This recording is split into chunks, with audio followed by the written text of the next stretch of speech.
paz do Senhor, irmãos. Amém. Bom dia a todos. Deus abençoe grandemente a sua vida. Você que está aqui presencialmente, aos amados que estão nas suas casas, nos seus lares. Que esse dia seja um dia de bênção sobre a sua vida. Amém? Vamos iniciar orando ao Senhor, agradecendo ao Senhor, entrando na sua santa presença, declarando o nosso amor por Ele, a nossa gratidão pelas obras do Senhor, pelo que Ele tem feito por nós, amém? Vamos orar? Você que está em casa, tem esse momento com o Senhor. Nós que estamos aqui, em uma só voz, vamos nos unir e adorar a Deus, amém? Amém. Santo Deus, em nome de Jesus, Aleluia, nós Jesus, entramos na glória Tua a Deus. presença nesta manhã, Senhor. Invocamos, Aleluia, Senhor, a Jesus, Ti, pedimos, glória ó, a Deus, vem, Senhor, aleluia. nesta manhã nos visitar, Sim, Senhor. Jesus. Enche as nossas vidas, Ó, os nossos Espírito corações, Santo, em Senhor. nome de Jesus. Ó Espírito de Deus, venha sobre nós nessa manhã, Senhor. Neste dia lindo que o Senhor nos deu. Glória a Obrigada, Deus. Senhor, pela oportunidade de estar aqui na sua casa. Obrigada, Senhor, pela oportunidade de acordar, Sim, de Jesus, levantar, obrigada, de Senhor. respirar, Senhor. Te Até louvamos. aqui o Senhor tem nos ajudado, nos guardado. E nós temos motivos de sobra, Senhor, para te adorar e te agradecer. Aleluia. Obrigada, Glória. Senhor, pela vida de cada irmão e irmã que está aqui nessa manhã. Obrigada, Senhor, pelas famílias que estão nos seus lares conectados, ouvindo, Senhor, a Tua palavra, Senhor, neste momento te adorando em adoração e louvor. Recebe, Senhor, as nossas vidas. Recebe, Senhor, o nosso louvor nessa manhã. Amém, Jesus. Recebe, Senhor, a nossa Aleluia. gratidão, Senhor, por tudo que o Sim, Senhor tem Senhor, feito que por assim nós. seja para Nós nós. te adoramos, nós te bendizemos, Senhor, em o nome santo e poderoso de Jesus. Amém. Se você pode aplaudir o Senhor, amém? Ele é digno de todo louvor, de toda adoração. Ele é digno do teu amor. Glória a Deus. Aleluias. Eu quero ler com vocês o Salmo 34, o versículo 1, 2 e 3. Amém? Diz assim: louvarei ao Senhor em todo tempo, o seu louvor estará continuamente na minha boca. A minha alma se gloriará no Senhor, os mansos o ouvirão e se alegrarão. Engrandecei ao Senhor comigo e juntos exaltemos o seu nome. Amém? Que nessa manhã o louvor esteja nos seus lábios, a gratidão, a adoração ao Senhor por tudo que Ele tem feito, por quem Ele tem sido na sua vida, pelos livramentos. Amém? Nós estamos aqui, estamos saudáveis, o Senhor tem sido conosco, tem nos guardado. Por isso temos motivos de sobra para agradecer ao Senhor. Amém? Vamos louvar nessa manhã o amor profundo e poderoso de Deus. Aleluias.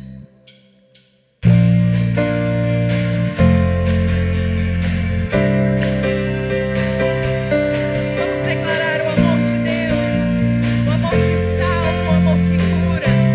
Aleluias. Nada nos separará dos laços do teu grande amor.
Só a igreja, é tão profundo. É tão profundo, tão imenso. Aleluias. Oh, aleluias. Todos declarem. É tão profundo, tão imenso e cobre-nos. É curioso, é poderoso e abraça-nos. Só Ele pode devolver a vida aos corações. Aleluias. Te adoramos, Senhor.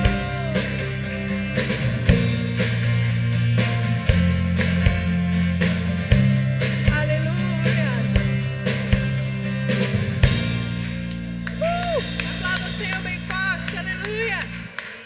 Por esse amor tão profundo e poderoso que Ele derrama todos os dias nas nossas vidas. Amém? Amém. Aleluia. Santo e poderoso é o Senhor. Quero te convidar a se render na presença do Senhor nessa manhã. Se entregar em adoração.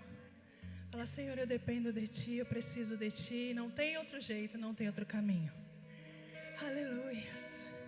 Vamos adorar o Senhor, amém? Tenha um momento aí com o Senhor de adoração, de louvor. Aleluias.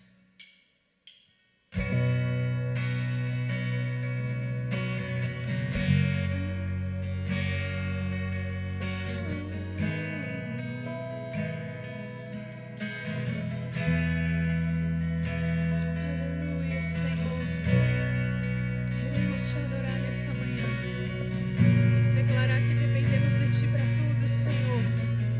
Não somos nada, Senhor. Não somos ninguém sem a Tua presença.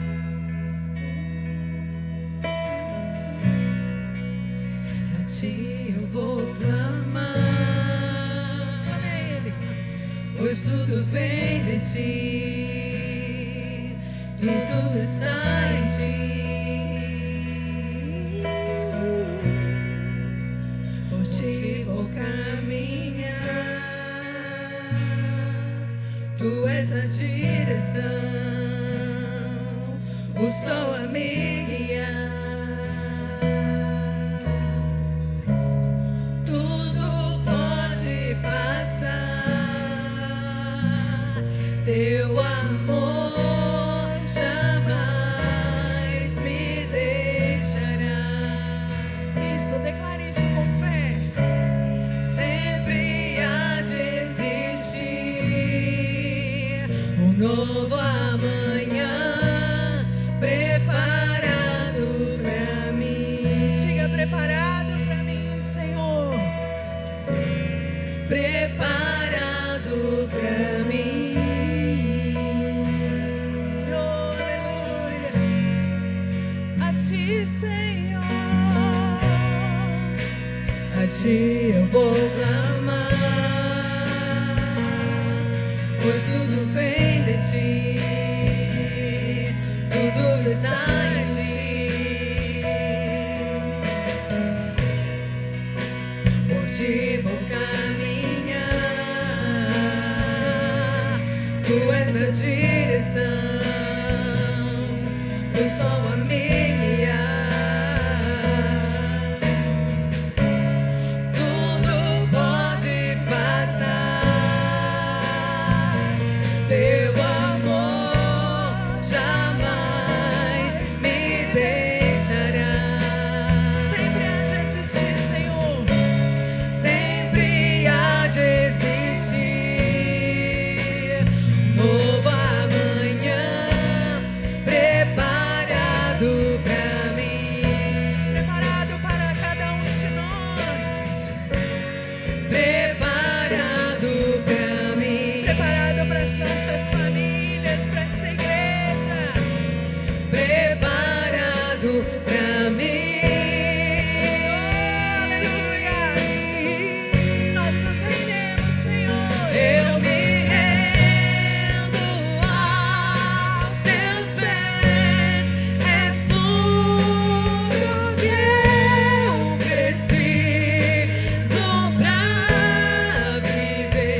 igreja.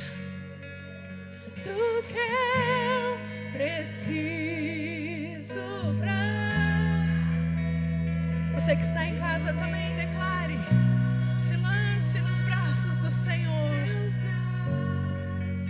Onde encontro meu... Mais uma vez. Vamos cantar.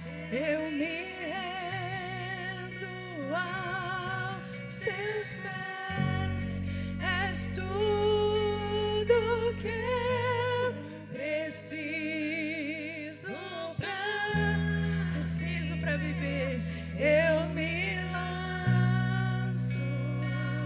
Se lance mesmo. Se desprenda de tudo. Oh, se encontre no teu refúgio. Aleluias. Eu me rendo aos teus pés. És tudo que eu preciso pra viver. Eu me lanço aos teus braços, Senhor. Onde encontro meu refúgio, Jesus. Diga esse nome poderoso que salva, que cura, que liberta. Eis-me aqui. Oh, Jesus. Clamamos a Ti nessa manhã. Vem, Senhor Jesus. Jesus.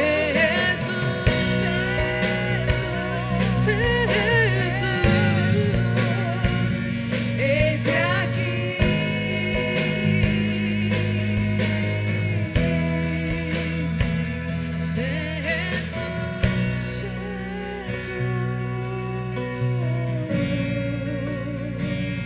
Eis-me aqui, Senhor. Aleluia, Deus. Diga para Ele, Jesus, eis-me aqui, buscando a Tua face nessa manhã, Senhor. Ora vem, Senhor Jesus. Oh, vem, Espírito Santo de Deus, enche a Tua igreja, enche essa casa, enche cada vida, enche cada coração. Ora vem, Senhor Jesus. Precisamos de Ti, precisamos de Ti. Diga para Ele o quanto você depende dEle, o quanto você precisa da mão poderosa dEle te dirigindo, te mostrando, te falando. É por aqui, não é por aí. A direção de Deus é o que te faz caminhar todos os dias. O Espírito Santo que te enche, que te guarda. Invoque a presença dEle. Diga Jesus, Jesus.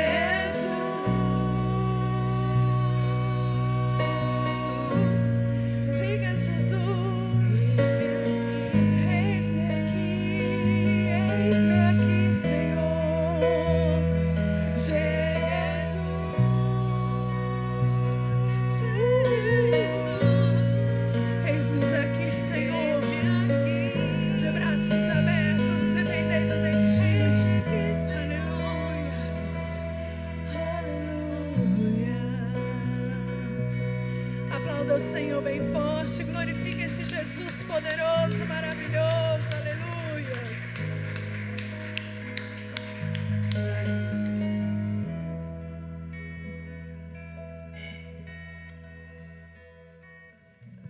Amém, irmãos? A paz do Senhor. Podem se assentar, amém? Amém, graças a Deus. Louvamos ao Senhor por mais este domingo, por mais esta manhã abençoada, ensolarada.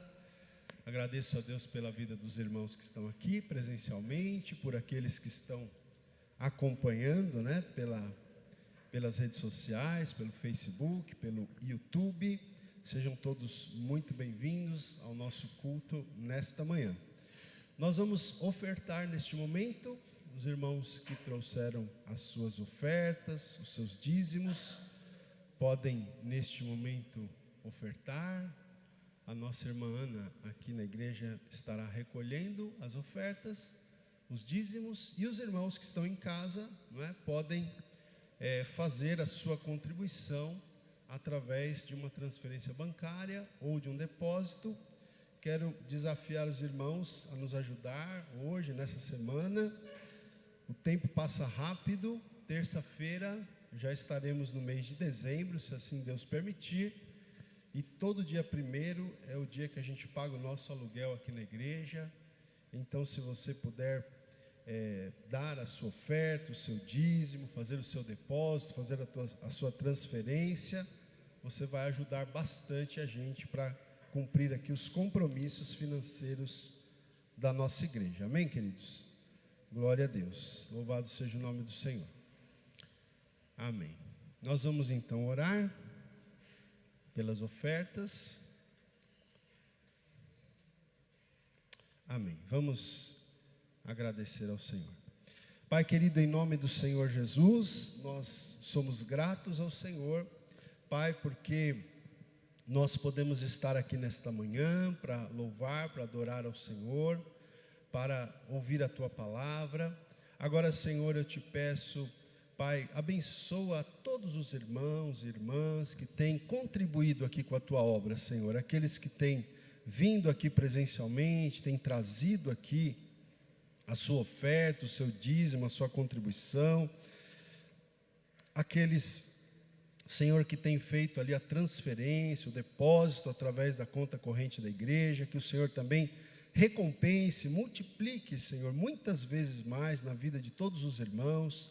Toca nos corações das pessoas, dos irmãos, para não deixarem de ofertar, de dizimar, porque a Tua obra, Senhor, não pode parar, mesmo nesse momento difícil que estamos atravessando de pandemia.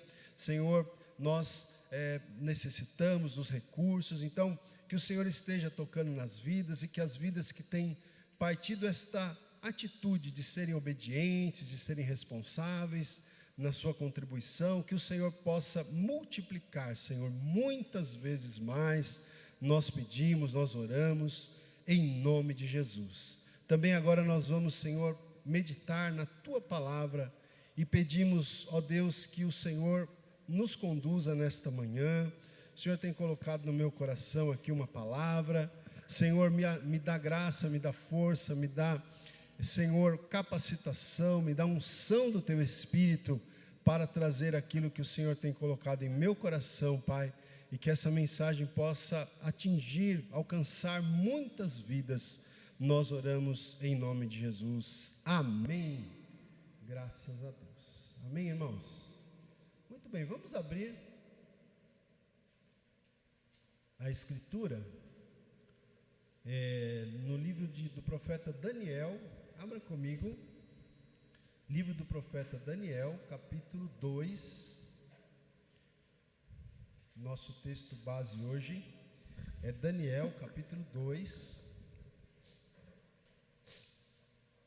Nós vamos ler aqui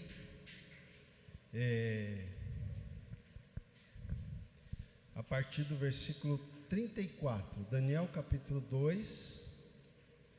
Eu vou ler a princípio, irmãos, 2 versículos, depois nós vamos ler outros versículos também aqui nesse mesmo texto. Nós vamos ficar aqui hoje, não devo ler outro texto em outra parte da Bíblia, então deixe a sua Bíblia aberta aí. O nosso texto é do verso 31 até o 45, nós vamos ler. Mas a princípio, para começar, versos 34 e 35, que diz então o seguinte: quando estavas olhando, uma pedra foi cortada, sem auxílio de mãos, feriu a estátua nos pés de ferro e de barro e os esmiuçou. Então foi juntamente esmiuçado o ferro, o barro, o bronze, a prata e o ouro, os quais se fizeram como a palha nas eiras, a palha das eiras no estio.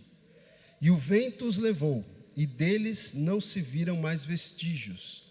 Mas a pedra que feriu a estátua se tornou em grande montanha que encheu toda a terra. Amém? Graças a Deus. Irmãos, na última quinta-feira, eu preguei aqui na igreja, não sei quantos irmãos acompanharam, mas eu estava falando, né, entre outras coisas, eu estava falando da necessidade de nós estarmos atentos à voz do Espírito Santo, de nós estarmos atentos, né, o que Deus está querendo falar conosco, né, nos momentos, em cada momento da nossa vida, em cada fase da nossa vida. Mas eu até falei aqui, né, até mesmo nesse momento que nós estamos vivendo, da história, né, gente, porque esse momento é um momento histórico, né? Se a gente chegar daqui a 20 anos, né, se a humanidade chegar até lá antes de Jesus voltar, né, se acontecer isso, né, os livros de história da escola das crianças, os livros de história, enfim, já vão contar esse momento da história, né, porque eu mesmo, né, vocês sabem, eu fiz 50 anos esse ano, eu nunca vi uma situação dessa. Por exemplo, né, meu filho, quem tem filho aqui em idade escolar sabe, ele foi para a escola praticamente um mês, né, no início do ano, um mês, não sei nem se passou, talvez passou um pouquinho mais de um mês e meio no máximo, e aí está em casa, né, o ano inteiro. Eu me lembro que na minha época que eu não tive aula também, aconteceu de não ter aula, mas por quê? Por causa de greve, né? Eu sempre estudei em escola estadual, então eu me lembro, teve uma época aí, acho que eu não tinha na faixa de uns 10 anos, teve uma greve que durou alguns meses, e aí eu não tive aula, por causa de greve. Agora, por esse motivo que a gente está vivendo agora, né, essa pandemia, isso é inédito, isso é novo, nunca vi isso acontecer, né? É uma coisa, por exemplo, adiar, esse ano que foi adiado as Olimpíadas, né? As Olimpíadas só foram adiadas em épocas de guerra, né? Se você vai ver na história, você vai ver que a Copa do Mundo, Olimpíada, esses eventos assim, eles só são adiados mesmo em um caso extremo, como aconteceu. Então, a gente está vivendo um momento histórico, a gente está vivendo um momento único.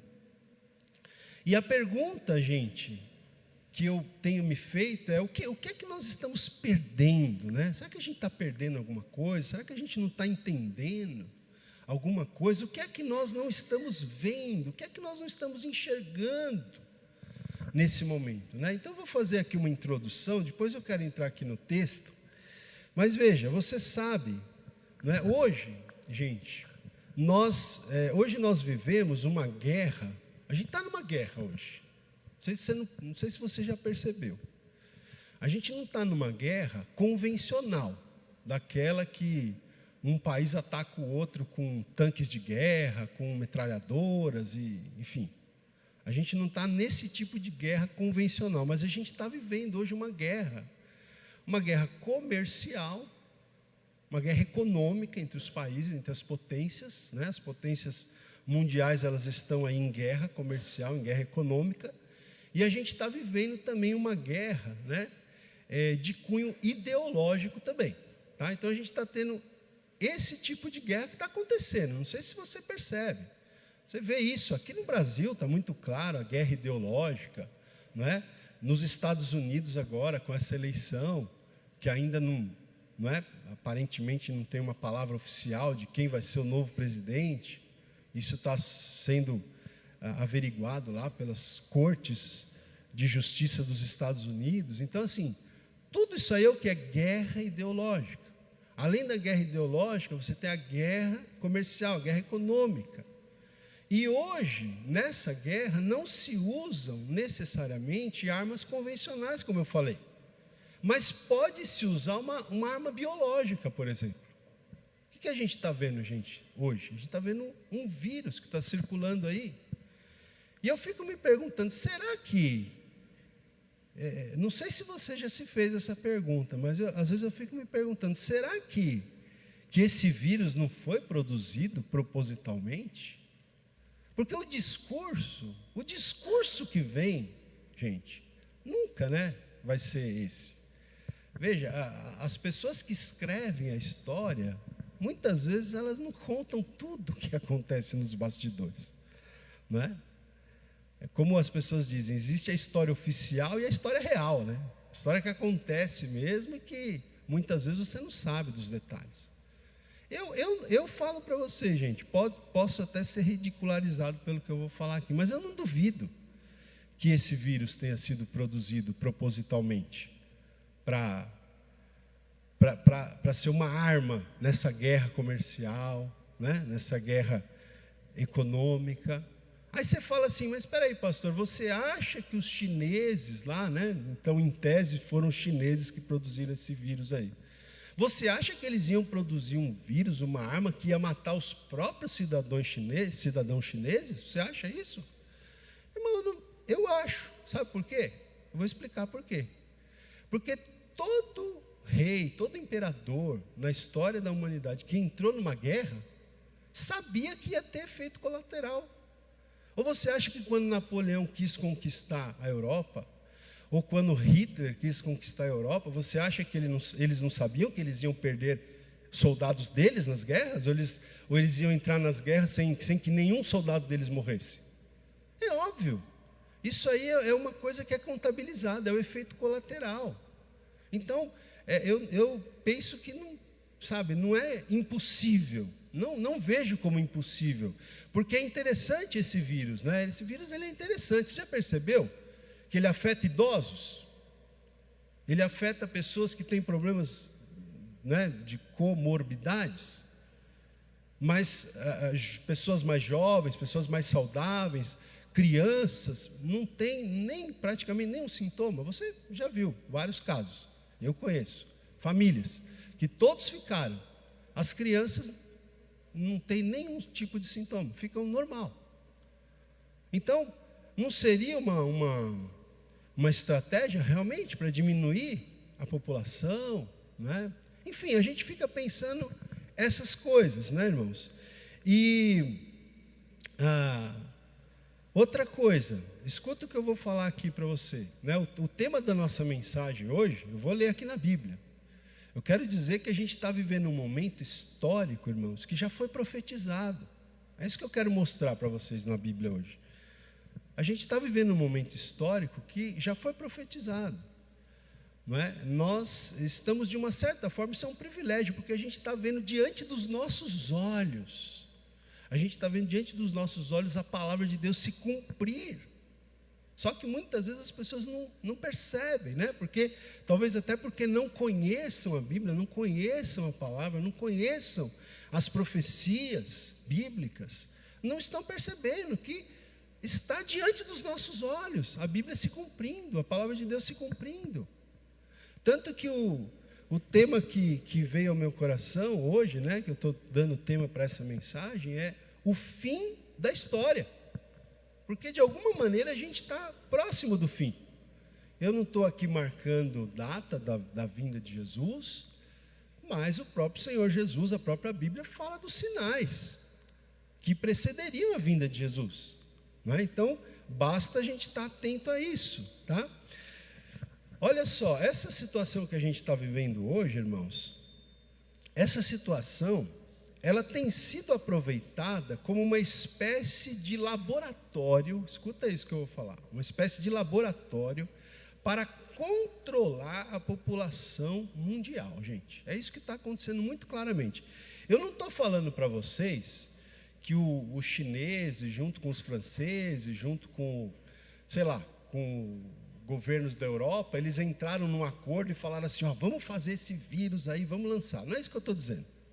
Eu acho que esse vírus pode sim ter sido produzido lá na China propositalmente, não em conluio com outras nações, mas a partir do momento que o vírus está aí, a partir do momento que a gente está vivendo essa situação, os governantes, principalmente aqueles que têm uma tendência ditatorial, estão aproveitando essa situação como uma espécie de um laboratório para ver até onde eles conseguem controlar a população mundial, não é?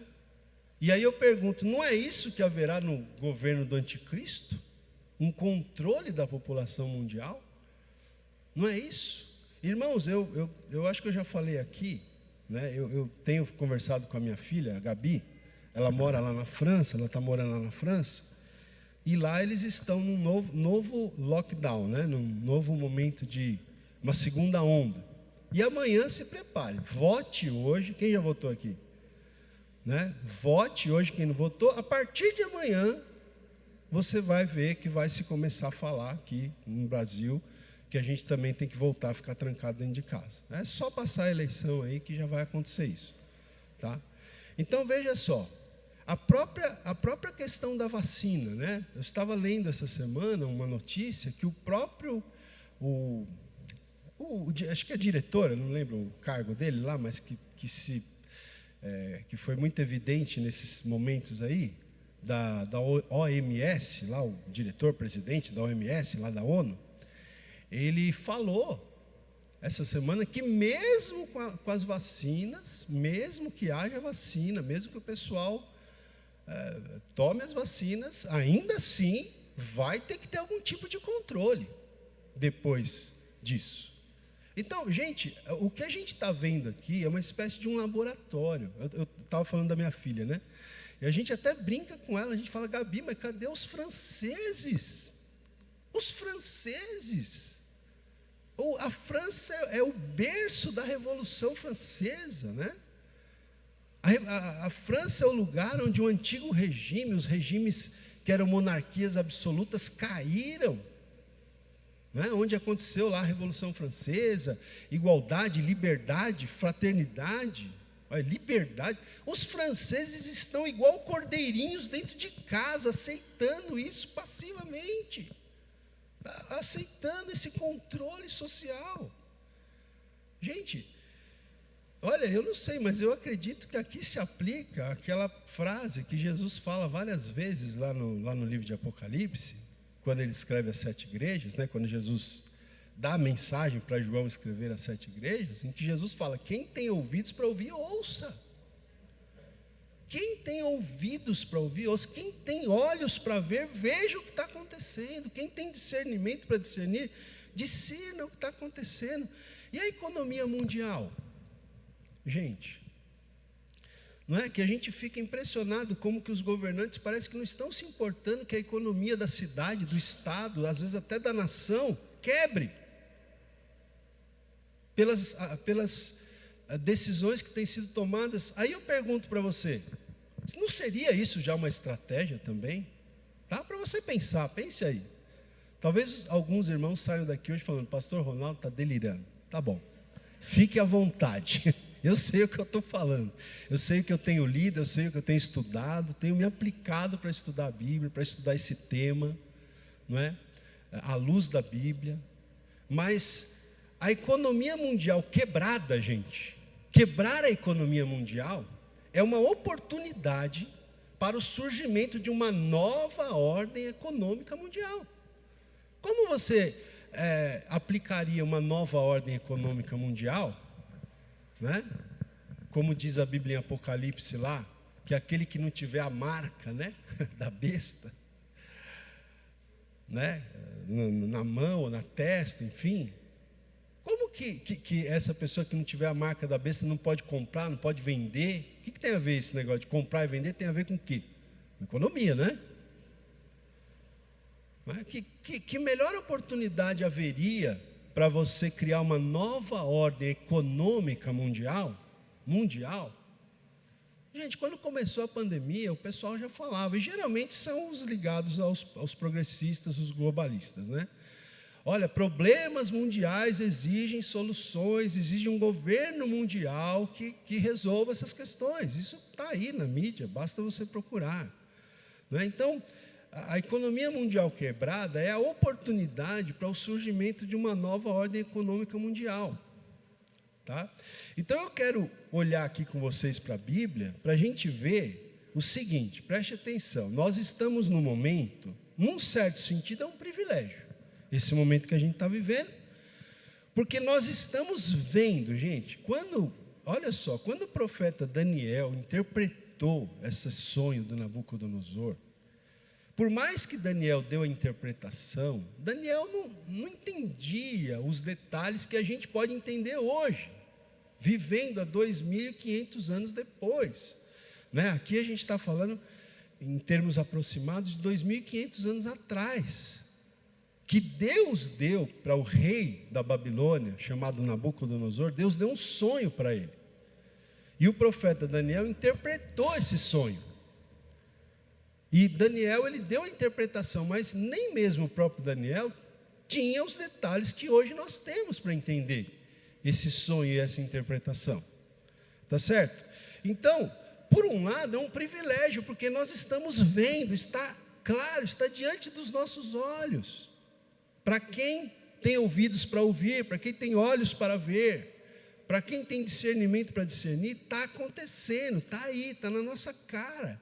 A gente está vendo a Bíblia se cumprir. Isso, em certo sentido, é um privilégio, mas também é uma responsabilidade. Por quê? Porque a gente tem que fazer aquela pergunta. Se a gente está se aproximando do fim da história, se a gente está se aproximando do fim, né, e se aproximando daquilo que a gente entende que será o arrebatamento da igreja, a pergunta é: nós estamos prontos para se encontrar com o Senhor nos ares, no arrebatamento? Nós estamos cumprindo a missão que Deus tem para nós nesse tempo tão diferente, tão singular que nós estamos vivendo?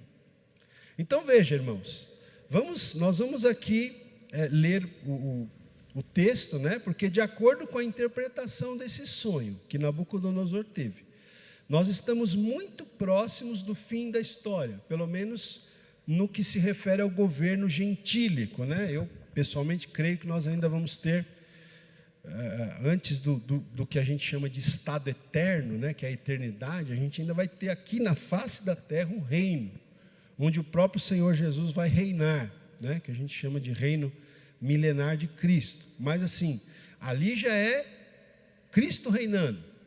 Ainda é história humana, porque o fim da história mesmo, o fim da história propriamente dita, é ao final desse reino milenar de Cristo, quando aí sim, né, a Bíblia diz que Satanás ainda vai ser solto, ainda vai conseguir seduzir as nações ao final do reino milenar, mas vai ser derrotado, e aí então o Senhor vai estabelecer, né, a eternidade, o estado eterno. Mas antes do estado eterno, antes do fim da história propriamente dito, a gente ainda tem esse reino milenar que deve ocorrer. Mas a gente está no fim da história no que se refere ao governo gentílico, né, ao governo das nações, porque o reino milenar será governado pelo próprio Senhor Jesus, e a gente vai ver isso aqui no texto, ok? Então, vamos lá. O que acontece aqui, irmãos? O profeta Daniel, ele foi levado para a Babilônia, né? Ele foi levado cativo para a Babilônia, junto com outros judeus que foram levados para a Babilônia. E lá na Babilônia, ele era um sábio, né? Ele fazia parte daquela elite de sábios que auxiliavam o rei da Babilônia. O rei da Babilônia, nessa época aqui, o mais famoso do Império Babilônico, foi o rei Nabucodonosor. E certa noite, o rei Nabucodonosor teve um sonho, né? Um sonho. E aí, gente, esse sonho perturbou muito o rei Nabucodonosor. Ele ficou muito perturbado. E aí, então, ele mandou chamar os magos, os encantadores, os feiticeiros. Só que nessa primeira leva de magos, Daniel não foi. A gente percebe pelo contexto que Daniel não foi, né? E o rei Nabucodonosor falou para eles o seguinte: eu tive um sonho que me deixou muito perturbado, e eu quero que vocês me deem a interpretação desse sonho. Aí os encantadores lá, os magos, falaram para ele assim: então tá bom, qual foi o sonho? Conta para a gente o sonho, que a gente vai te dizer qual a interpretação. E aí o rei falou assim: não, senhor, vocês vão ter que me dizer qual foi o sonho que eu tive e qual a interpretação. Já pensou? Já pensou, irmão Anderson, que tem um sonho? Ele chega para mim e fala: pastor, eu quero que você adivinhe qual sonho que eu tive e ainda me dê a interpretação. Difícil, né? Quem sonhou essa noite aí? Ó, a Gisele sonhou, a Marta, né? Pensou? O irmão chega aqui para você e fala: ó, você sonhou isso, e a interpretação é essa. Porque o rei é diferente, né? Quando lá no caso de Faraó, o Faraó contou o sonho para José, e aí José interpretou. Aqui não. O Nabucodonosor falou: não vou contar o sonho, vocês vão ter que me dizer qual é o sonho, qual é a interpretação. E se não contar, morre todo mundo. Morre todos os magos, todos os encantadores, todos os sábios. Vai tudo morrer. Né? Naquela época era um governo monárquico absolutista, né? A palavra do rei era lei, era ordem. Bom, aí você conhece a história. Daniel fica sabendo dessa situação, que inclusive ele, como fazia parte desse grupo, ele também estava correndo perigo de morte.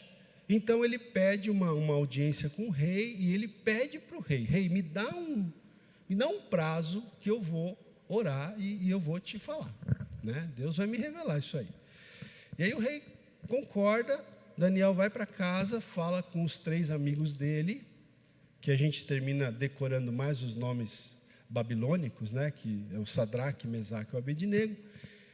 E eles começam a orar e jejuar e se humilhar diante do Senhor, pedindo para Deus revelar.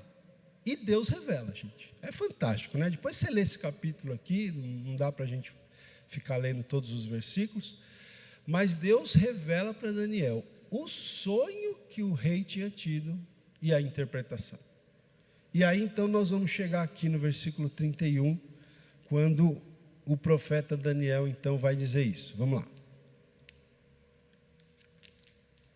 Daniel diz assim, ele está na presença do rei Nabucodonosor, e ele diz: tu, ó rei, estavas vendo, e eis aqui uma grande estátua. O rei teve uma visão de uma grande estátua.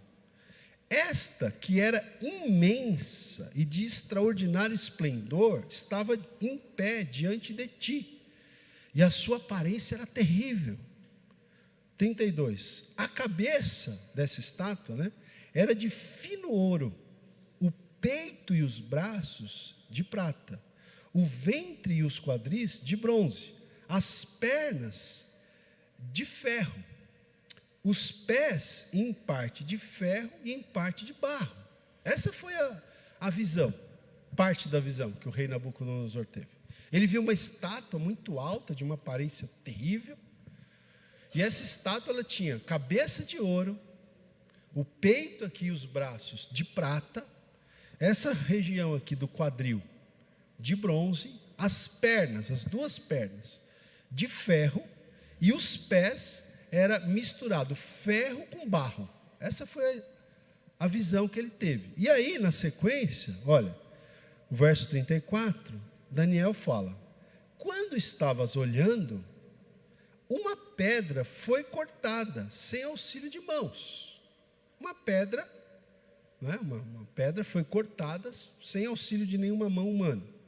E essa pedra feriu a estátua nos pés de ferro e de barro e os esmiuçou.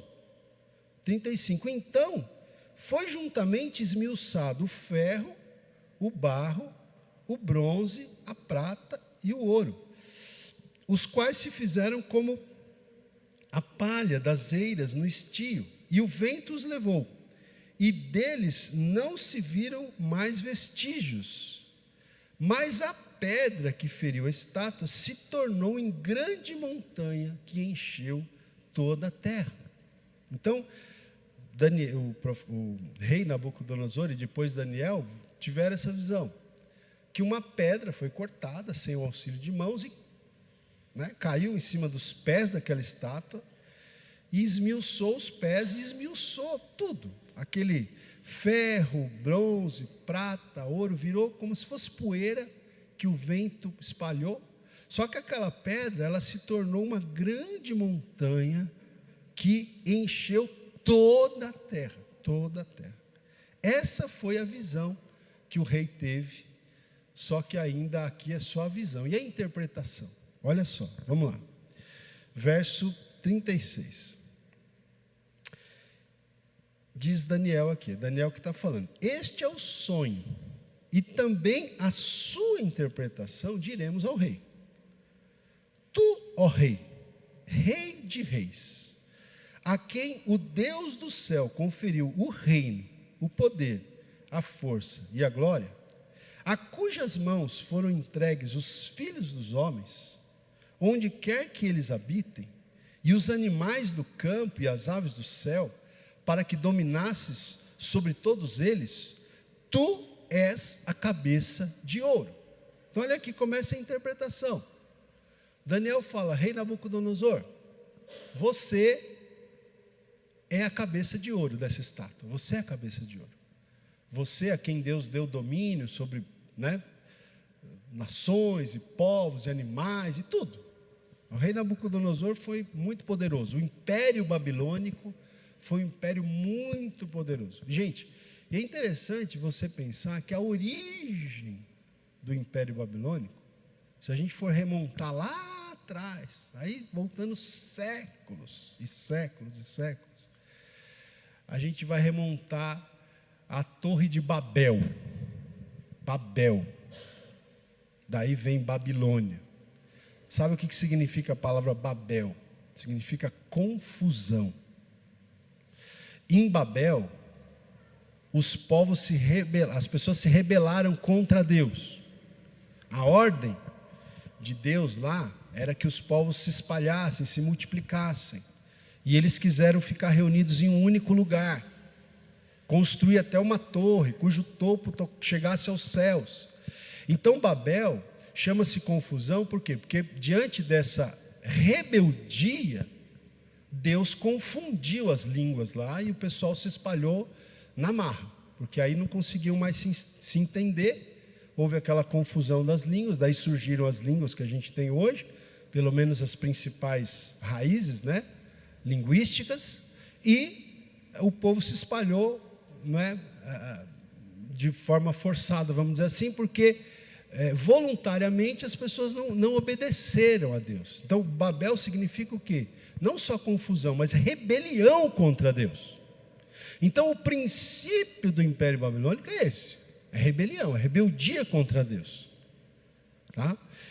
Bom, mas seja como for, nessa visão aqui, o Nabucodonosor e o império que ele dirigia representava a cabeça de ouro. Vamos lá, seguindo aqui, verso 39. Depois de ti se levantará outro reino, inferior ao teu, e um terceiro reino, de bronze, o qual terá domínio sobre toda a terra.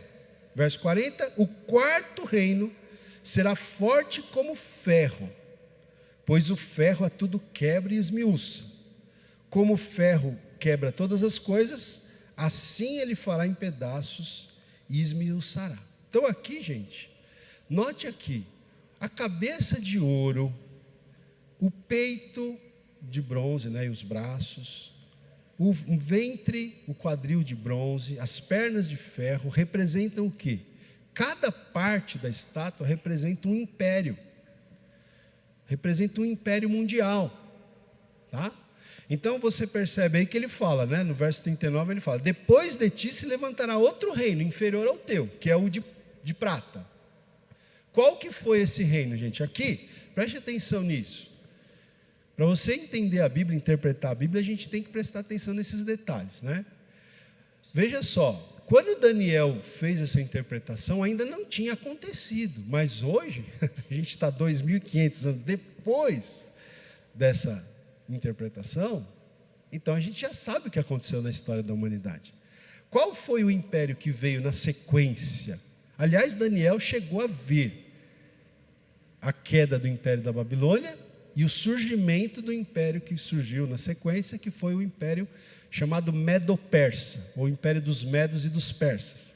Aliás, Daniel, já velhinho, chegou até a trabalhar no império dos Medos e dos Persas, como um dos 3 principais governantes, e foi na época já, quando ele estava velhinho, nós já sob outro império, que Daniel é lançado na cova dos leões, tá? Às vezes a gente pensa Daniel na cova dos leões, assim, um jovem. Não, ele já era um senhor idoso, de mais de 80 anos, quando ele foi lançado na cova dos leões. E já não era nem o Império Babilônico, já era o Império dos Medos e dos Persas. Esse daí, o Império dos Medos e dos Persas, é o peito de prata e os braços de prata. Aí ele diz aqui, um terceiro reino, que é simbolizado pelo quadril de bronze, né? Verso 39, e um terceiro reino de bronze, o qual terá domínio sobre toda a terra. Esse terceiro império, gente, é o império grego, tá? E aqui os adolescentes que são atentos aí nas aulas de história na escola, isso é ensinado na escola, viu? Não é só pastor que fala isso aqui, não. Não é só pessoas que lidam com a história bíblica que falam isso aqui. Isso é história mundial, história universal. Esses impérios existiram, melhor dizendo. Então, depois do império dos Medos e dos Persas, veio o império grego. Tá? Veio o império grego. Aliás, quem já assistiu aquele filme 300? Quem já assistiu aquele filme 300? Alguém já assistiu? É 300, né? Que fala. Aquele filme lá, ele mostra justamente o quê? O império, até o ator brasileiro, o Rodrigo Santoro, né? Ele faz o papel do rei, do imperador dos Medos e dos Persas, tá certo? E ele vai atacar quem? Aquele guerreiro lá, é Leônidas, né? O nome daquele guerreiro? Leônidas, né? Aquele guerreiro lá que lidera aquele exército lá, daqueles caras todos bombadões lá, que praticamente não perdem guerra. Aquele Leônidas é grego. Pode ver lá na história. Claro que aquele filme ele é meio fantasiado, mas mostra a sequência dos impérios, né? Os medos e os persas que vieram contra os gregos. Depois a coisa inverte, os gregos se tornam um grande império, através principalmente de Alexandre o Grande, né? O grande imperador Alexandre o Grande, que como imperador fica só 10 anos, ele começa aos 23 anos, aos 33 ele morre, e o seu império grego é dividido por 4 generais dele, e tudo isso aqui, gente, se você estudar o livro de Daniel, está tudo aqui profetizado. Daniel já profetizou tudo isso daí, antes de acontecer. Até os 4 reinos que né, o império grego seria dividido em 4, está tudo aqui, gente, está tudo aqui, profetizado, no livro do profeta Daniel, né? Então esse abdômen, esse ventre de bronze, ele representa então o império grego, tá? E aí depois tem um outro império, né? O verso 40 diz, o 4º reino será forte como ferro. Por quê? Eram 2 pernas de ferro, não é isso? Será forte como ferro. Qual que é esse império que é representado aqui pelo ferro? É o Império Romano. O Império Romano, que surge depois. Você pode estudar a história humana que você vai ver. Ainda antes, gente, aqui a visão é de Nabucodonosor, né, do Império Babilônico para frente. Mas antes ainda do Império Babilônico, a gente teve o Império Assírio, que subjugou também os israelitas de alguma forma, principalmente as 10 tribos do norte. E lá atrás a gente teve o Império Egípcio. É interessante isso, irmãos. Presta atenção. O povo judeu, que é o povo de Deus, não é? Que é o povo que vai governar através de Cristo no reino milenar, esse povo esteve debaixo de 6 impérios mundiais antes de vir o império mundial que a gente espera, que é o reino milenar que vai ser estabelecido pelo próprio Cristo. Eles estiveram debaixo do império egípcio, foram escravos lá por 400 anos. Estiveram de alguma maneira prejudicados pelo império assírio, babilônico, não é? Medo-persa, grego e romano, 6. Mas o 7º vai ser o reino do próprio Senhor Jesus Cristo, o reino milenar, onde Cristo vem para estabelecer um reino de paz, de justiça, de equidade, que está aqui, é a pedra, já estou me adiantando aqui. Quem é essa pedra aqui, que esmiuçou essa estátua? É o Senhor Jesus. Essa pedra que se torne uma montanha que enche toda a terra. É o reino que o próprio Senhor Jesus vem estabelecer aqui na face da terra, Ele mesmo, pessoalmente. Como diz o livro de Apocalipse, regerá as nações com cetro de ferro. É isso que está escrito lá. Mas vamos voltar aqui. Então, o Império Romano, é até interessante, gente, você pensar, que diz aqui que será forte como ferro, né? Porque o ferro a tudo quebra e esmiuça. Não é? Como o ferro quebra todas as coisas, assim ele fará em pedaços e esmiuçará. E foi isso. O Império Romano, se você estudar o Império Romano, você vai ver que eles não tinham dó nem piedade, eles chegavam mesmo esmiuçando e quebrando e matando e dominando e foram se impondo o Império Romano. E alguns estudiosos ainda dizem até uma coisa interessante, porque o Império Romano, ele se dividiu vamos dizer assim, se dividiu, não sei se é a melhor palavra, mas ele tinha duas sedes, vamos dizer assim, né? Você tinha o Império Romano Ocidental, que era em Roma mesmo, na cidade de Roma, que existe até hoje lá na Itália, e o Império Romano Oriental, que era na cidade de Constantinopla, na época, né? Hoje é na Turquia lá, esqueci o nome da cidade. Mas você tinha, veja, duas pernas, não é interessante? Duas pernas de ferro, duas sedes do Império Romano.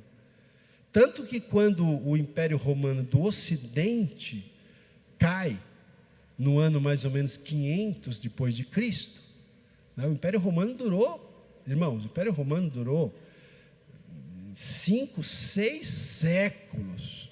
Imagina isso, 5, 6 séculos. Mas uma hora caiu o Império Romano do Ocidente. O Império Romano do Oriente ainda durou mais 1000 anos. O Império Romano do Oriente foi até o ano de 1500. Quando aí sim os turcos otomanos invadem Constantinopla e estabelecem ali, né, o islamismo, tá certo? Ali em Constantinopla. Mas a gente tem o Império Romano com duas pernas de ferro, esmiuçando a tudo e a todos. Esse é o Império Romano. Então, não sei se está dando para você perceber. O que nós temos aqui? Nós temos aqui, através desse sonho, dessa visão, um relato da história. A história está caminhando para um fim. A história está caminhando para um objetivo. Está entendendo, gente? Está caminhando para um objetivo, para um fim.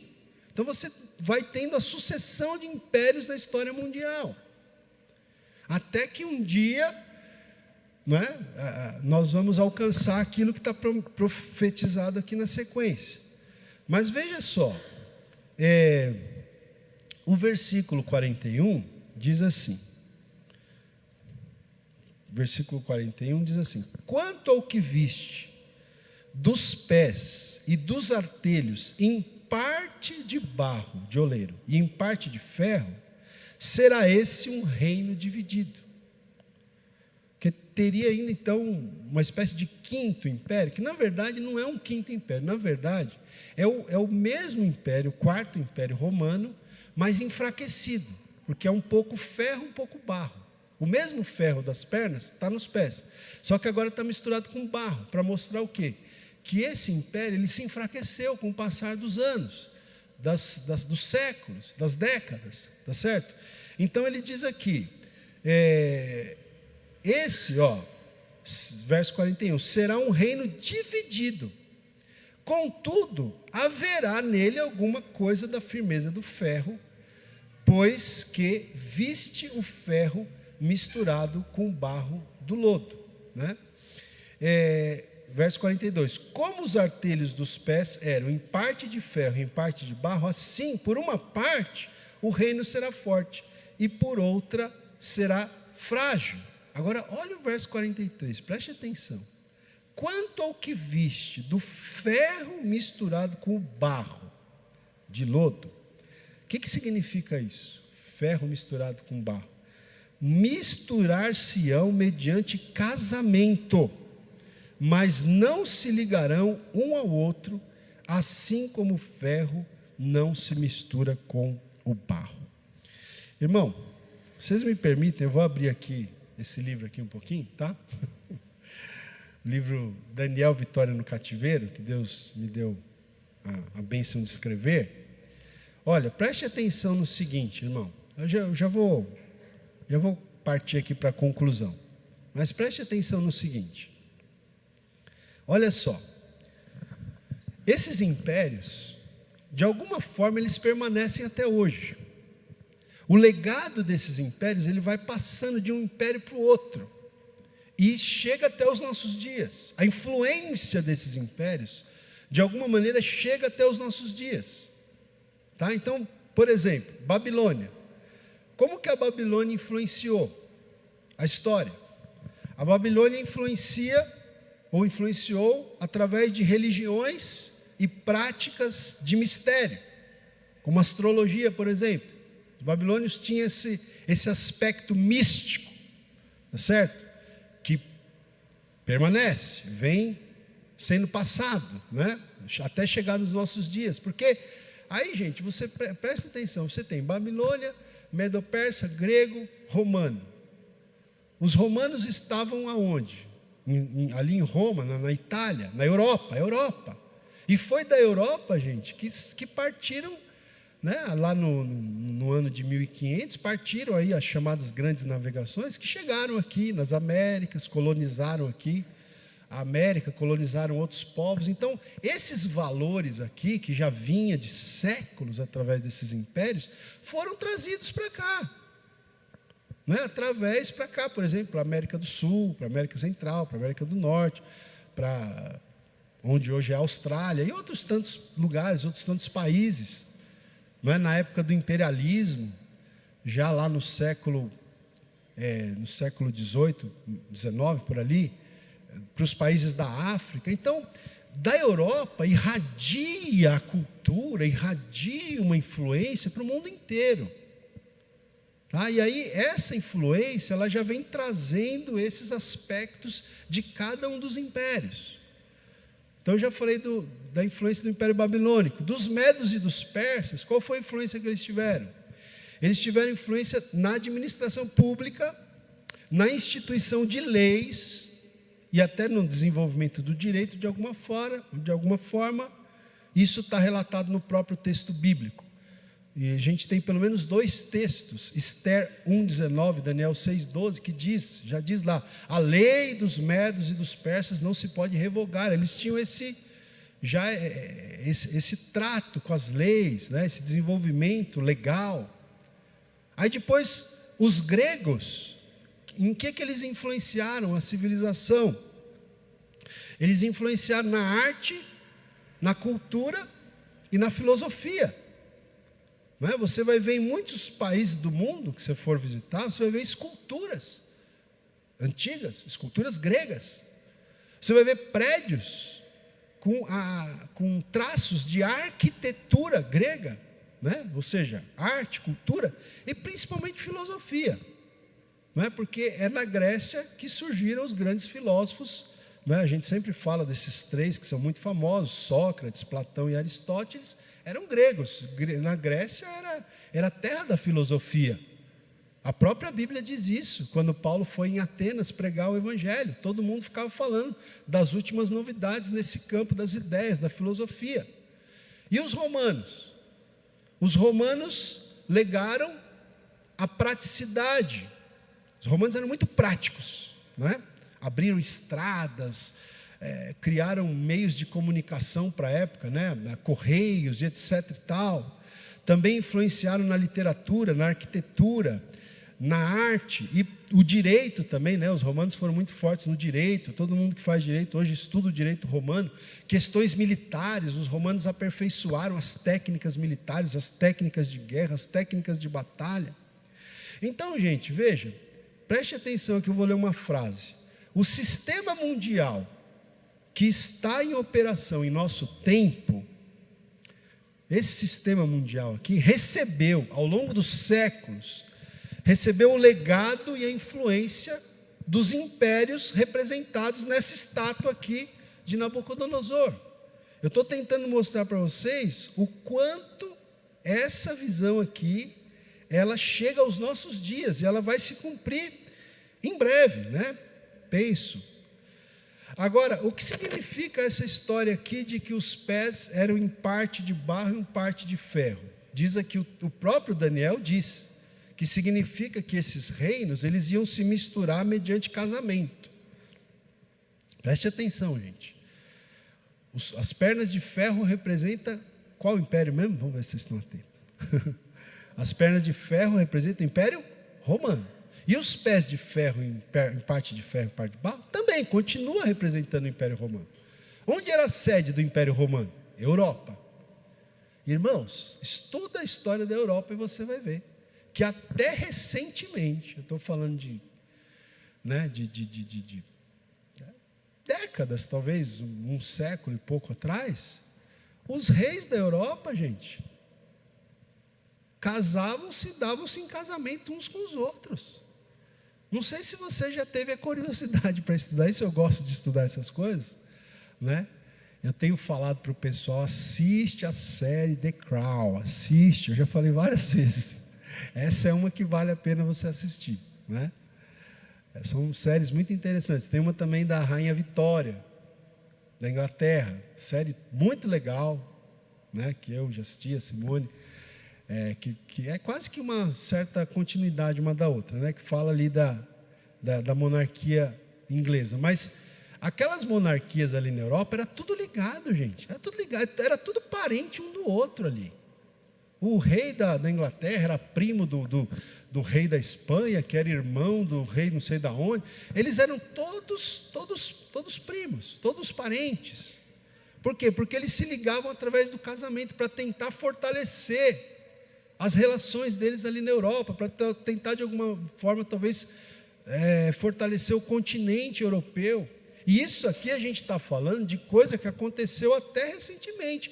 A gente ainda tem na Europa hoje monarquias, não é verdade? A gente tem monarquia na Inglaterra, a gente tem monarquia na Espanha, né? E a gente tem monarquia em outros países lá também.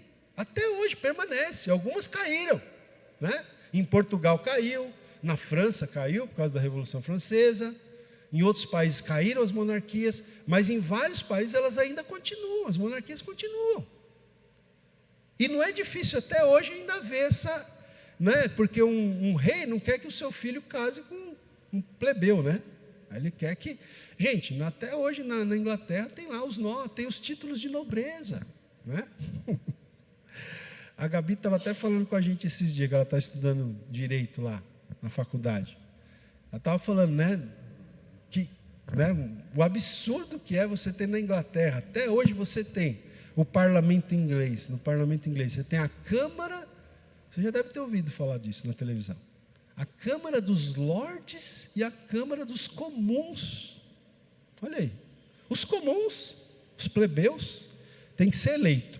A Câmara dos Lordes não, passa de pai para filho, é hereditário, são os nobres, os que têm título de nobreza. Até hoje existe isso lá. Então, gente, isso aqui de alguma maneira permanece. Então, o que acontece? A gente tem hoje a Europa como uma espécie de herdeiro do Império Romano. E é provavelmente dali que vai surgir o anticristo. Porque o anticristo ele vai dirigir uma espécie de Império Romano restaurado, que vai governar todas as nações, de acordo com o Apocalipse. Não dá tempo da gente ler todos os textos aqui. Mas olha só, agora, para a gente encerrar aqui, verso 44, né? 44, os dois últimos versículos. Mas, nos dias destes reis, de alguma forma a gente ainda está nos dias desses reis, gente, não é? Chegamos até aqui.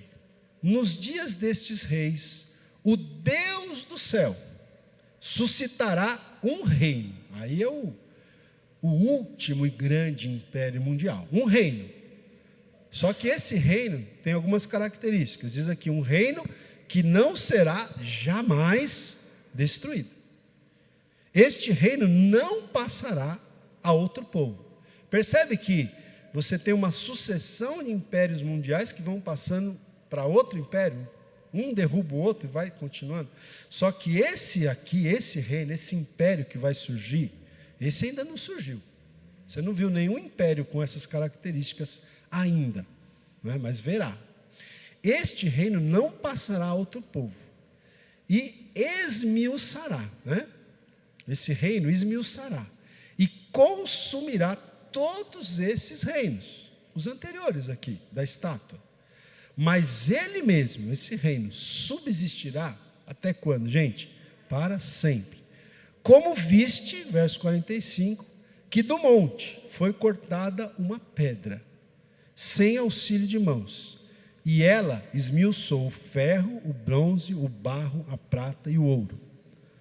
O grande Deus fez saber ao rei, né, o rei Nabucodonosor, o grande Deus, melhor dizendo, fez saber ao rei o que há de ser futuramente. Certo é o sonho e fiel a sua interpretação. Então, gente, isso aqui significa que quando o Senhor Jesus voltar, na sua segunda vinda, né, Jesus, ele vai estabelecer esse reino. Ele é essa pedra aqui, que vai encher toda a terra. Como diz aqui, se torna numa montanha que enche toda a terra, porque o governo de Cristo, que será efetuado a partir de Jerusalém, um governo literal, em que o Senhor Jesus regerá as nações com o cetro de ferro. Esse governo vai encher toda a terra. Cristo vai reinar, e vai reinar através de nós, inclusive, né? Através dos salvos.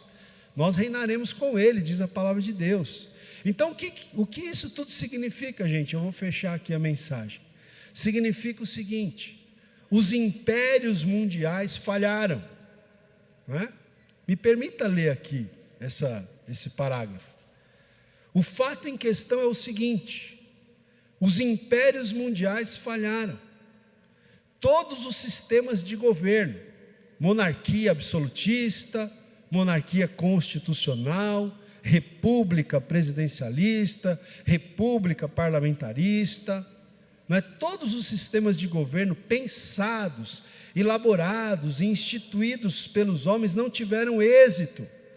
Todos os sistemas econômicos e sociais, feudalismo, mercantilismo, socialismo, comunismo, capitalismo, todos não foram capazes de trazer a paz, de trazer a justiça e o equilíbrio tão sonhados e desejados pelo homem.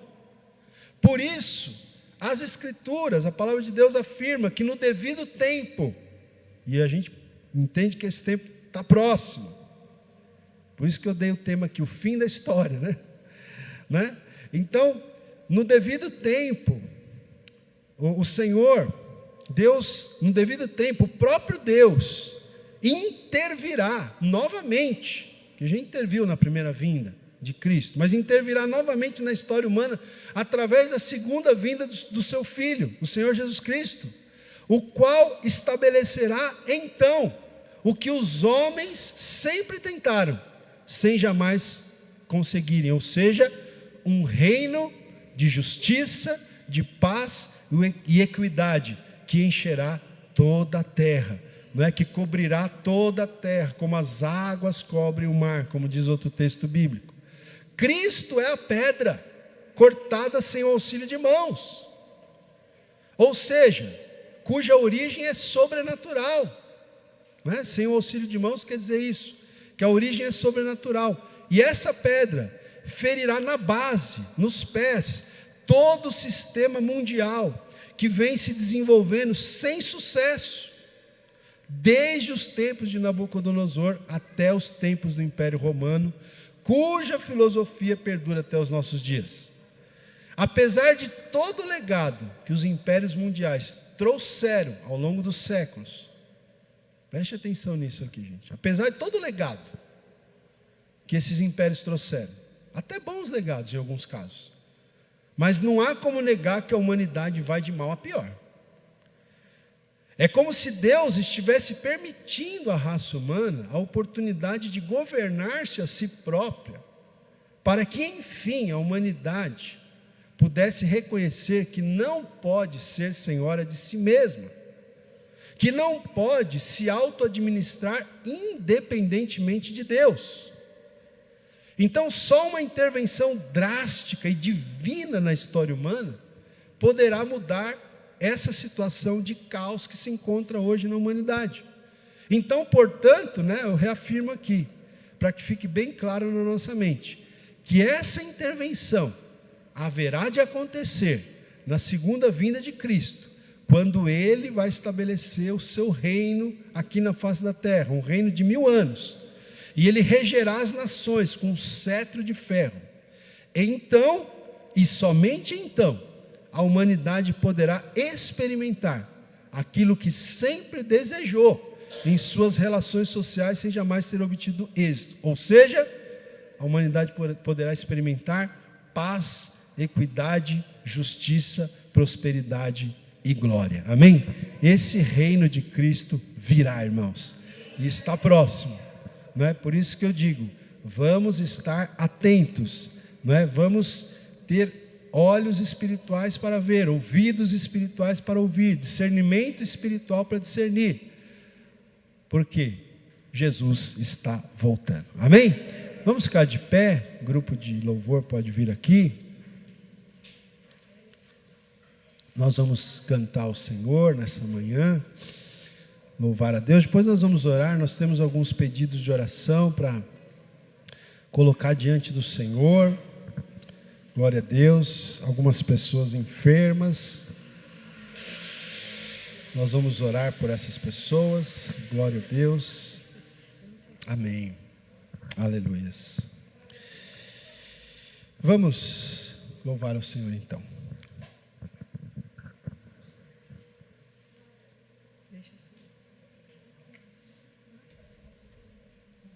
Amém, glória a Deus.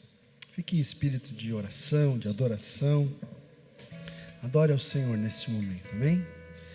Graças a Deus, aleluias. Amém, Senhor. Glória a Deus, te louvamos, te bendizemos. Aleluia. Cobre-me com tuas mãos. Glória a Deus. Com poder, vem me esconder, Senhor. Seu trovão e o mar seguindo sobre a tempestade eu voarei,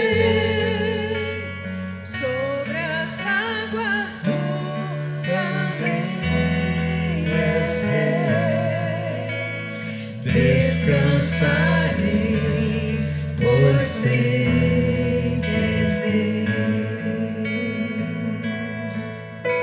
Amém. Glória ao Senhor. É só em Cristo que nós podemos estar seguros nesse momento que estamos vivendo. Aleluias.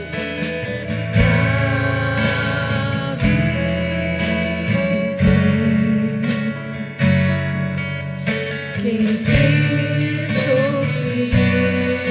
está, seu trovão e o mar seguindo vem,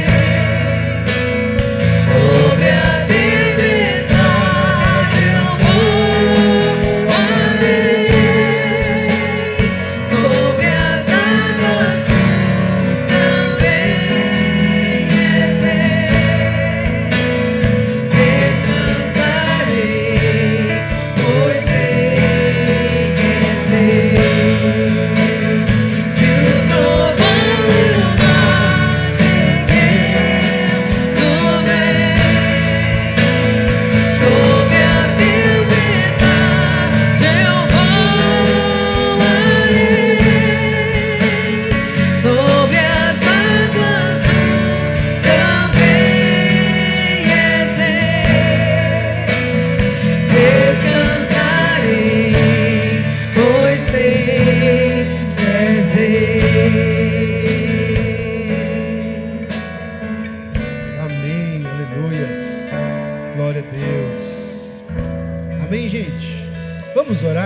manhã, eu queria pedir para o nosso irmão Danilo. Danilo, você pode, por gentileza, fazer esta oração nesta manhã? Nós vamos orar, gente.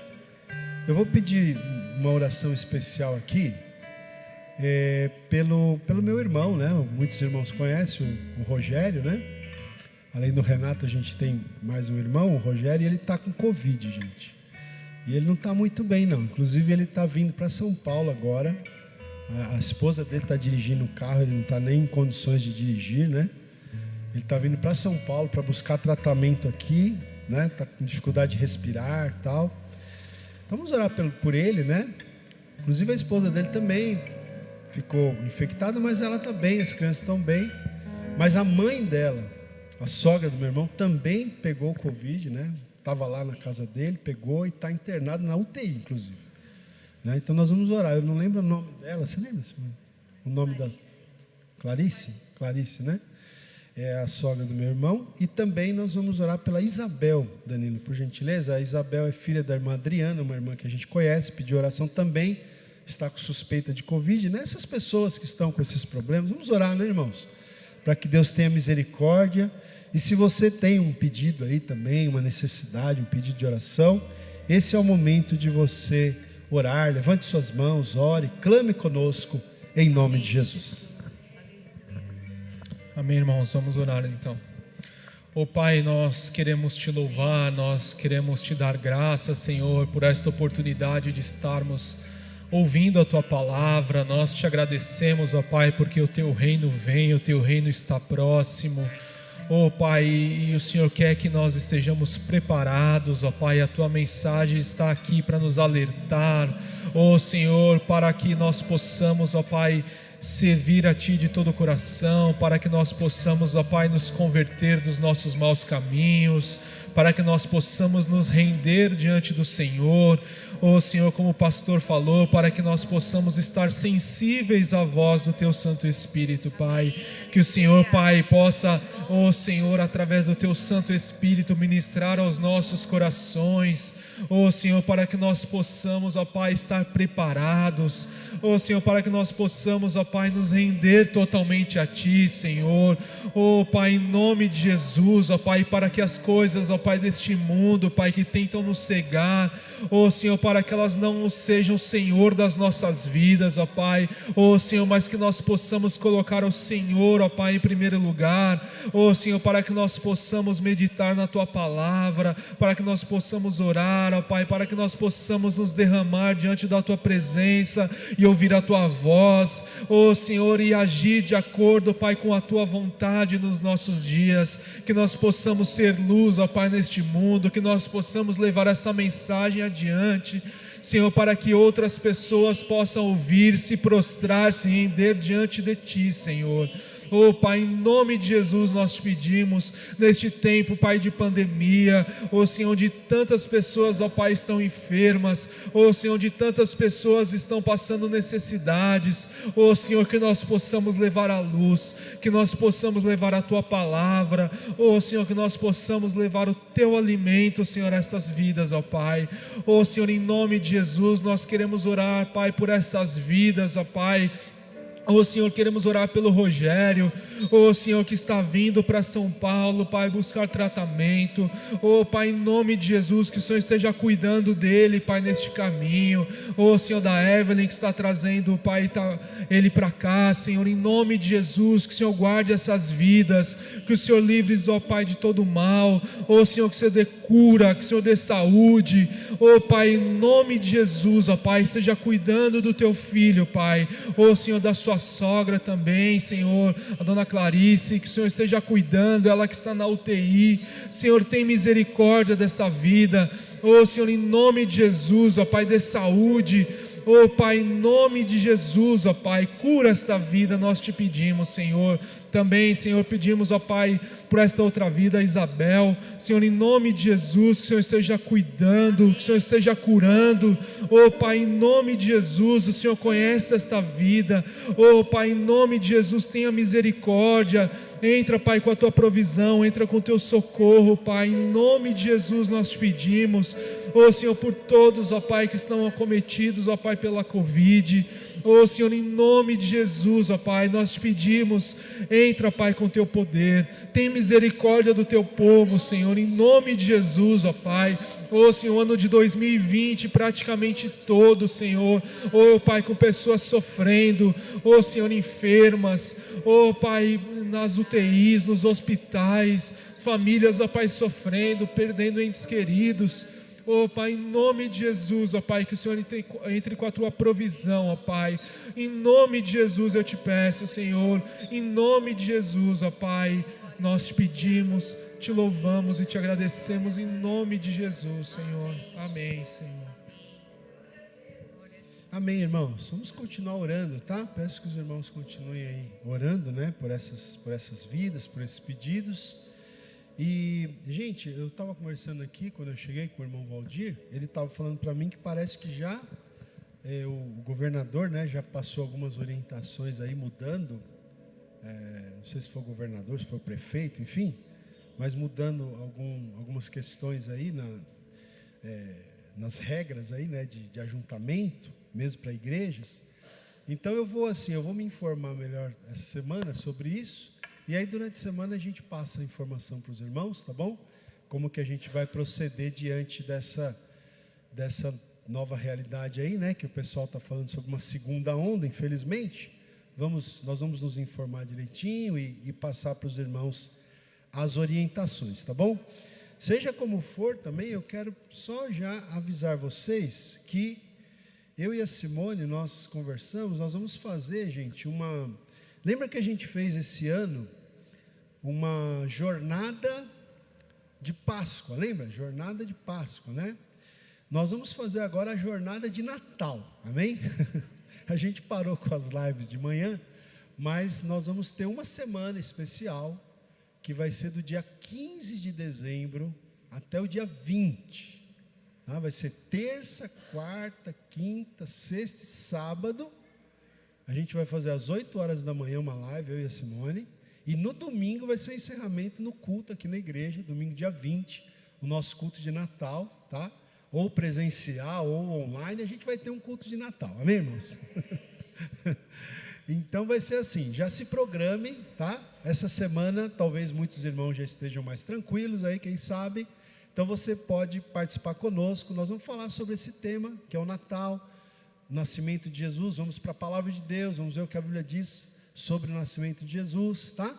Então vai ser do dia 15, terça-feira, tá? Acho que é isso, 15, terça-feira, até sábado, dia 19, e aí no domingo, de terça a sábado, às 8 horas da manhã, e no domingo, às 10 horas da manhã, aqui o encerramento.